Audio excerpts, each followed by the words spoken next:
ada dua jenis ibaratnya pemenang. Ya. Saya menyebut adalah puasanya ular dan puasanya ulat. Nah, puasanya apa? Ular dan ulat. Konon, ya, kata guru saya, hampir semua makhluk di muka bumi ini memiliki ritual atau ibadah puasa. Hampir semuanya. Jadi hampir semua makhluk di muka bumi itu punya apa? Punya ibadah, punya puasa. Dengan puasa yang berbeda-beda. Nah, ada ular dan ada ulat. Ternyata ular dan ulat ini juga mereka puasa. Puasanya ular itu apa? Puasanya ular itu istilahnya kalau dia mau nulung sumi. Tahu nulung sumi nggak? Apa? Berganti kulit. Biasanya apa yang dia lakukan? Biasanya ketika dia mau berganti kulit, dia masuk ke dalam gua, lalu dia apa? Berpuasa.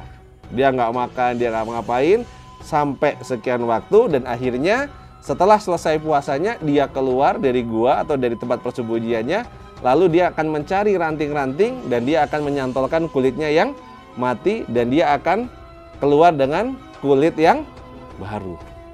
Kulit yang baru, jadi cantik lagi, jadi muda lagi. Jadi nggak perlu pakai skincare ibu-ibu ya. Cukup berganti kulit. Karena ibu-ibu kan kalau berganti kulit biasanya gitu kan, kalau pakai skincare nanti ngotot gitu kan. Nah, maka ada contoh puasanya ular, tapi ada yang kedua, puasanya apa tadi? Ulat. Mirip nggak ular dan ulat? Mirip, hanya beda satu kata. Satu pakai R, satu pakai T. Jadi RT. Ingat-ingat Pak RT. Kalau ulat dia berpuasa, puasanya ulat seperti apa? Puasanya ulat yang tadinya dia, tahu ulat ya? Di pohon-pohon makanin itu, kalau kelihatan daun-daun pada bolong-bolong dimakan apa itu? Ibu-ibu kalau ketemu ulat diapain biasanya ulatnya? Dibuang karena jijik gitu ya.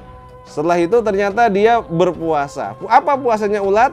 Dari yang tadinya dia binatang melata yang menjijikkan, tahu-tahu akhirnya dia menjadi namanya kepompong. Berpuasa, nggak makan, nggak apa-ngapain, dia jadi apa?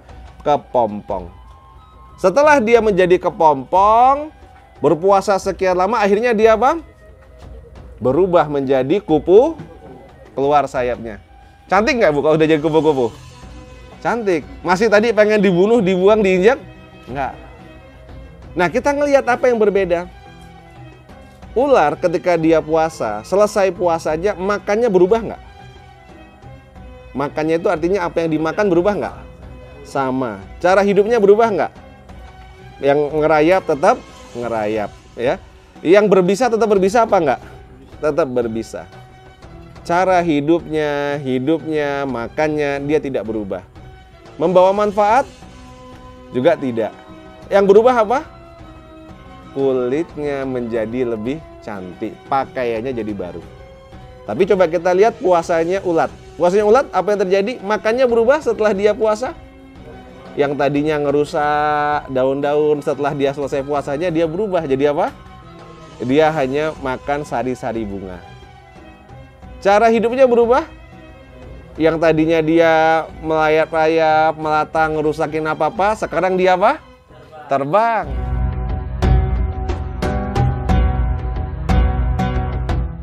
Ada 3 hal yang mungkin ini akan sangat, ya, kita tuh berinteraksi setiap hari.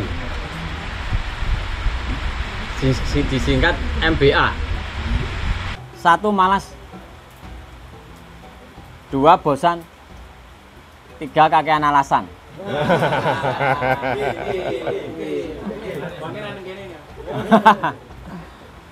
Itu untuk teman sekalian, 3 hal ini akan membelenggu kita untuk mengerjakan sesuatu, apapun itu, ya.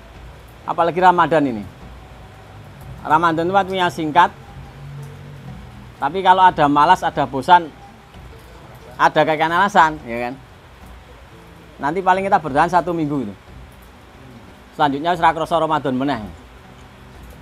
Karena apa? Yang kita lakukan sebenarnya kan cuma mengulang saja kan. Tiap hari itu. 24 jam itu mengulang.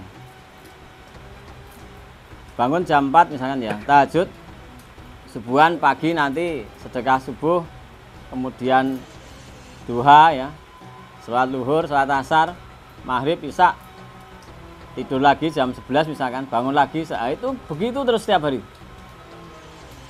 Tapi kalau kita nggak menguatkan dalam rutinitas ini ya, bahwa kita itu punya satu tujuan, ini bukan untuk sekarang tapi untuk masa depan, itu ya nanti ya jatuhnya jadi bosan.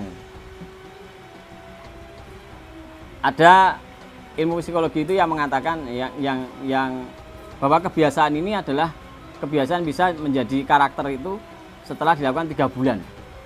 Maka teman-teman tidak putus gitu ya, 3 bulan tidak putus.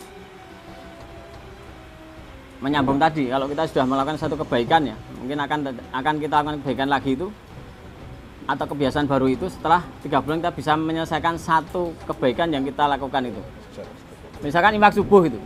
Infak subuh itu kalau 1 bulan mungkin masih semangat ya.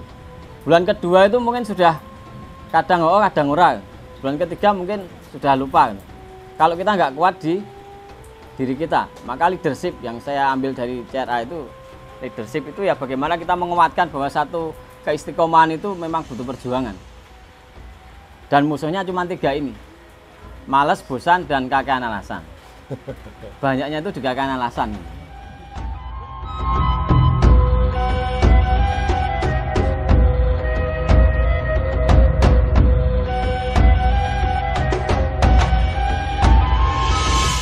Harus banyak belajar, harus banyak meningkatkan kualitas diri dan kapasitas diri kita dalam berumah tangga.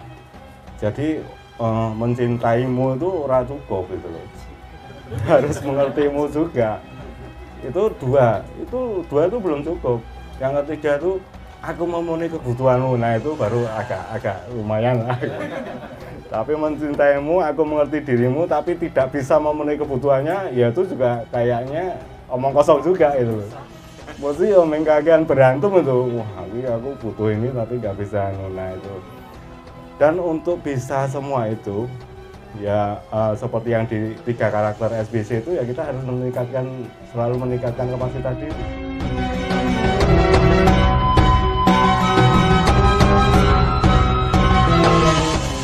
Agar kita bahagia, maafkan diri sendiri, bersyukur dan alhamdulillah. Gitu guys.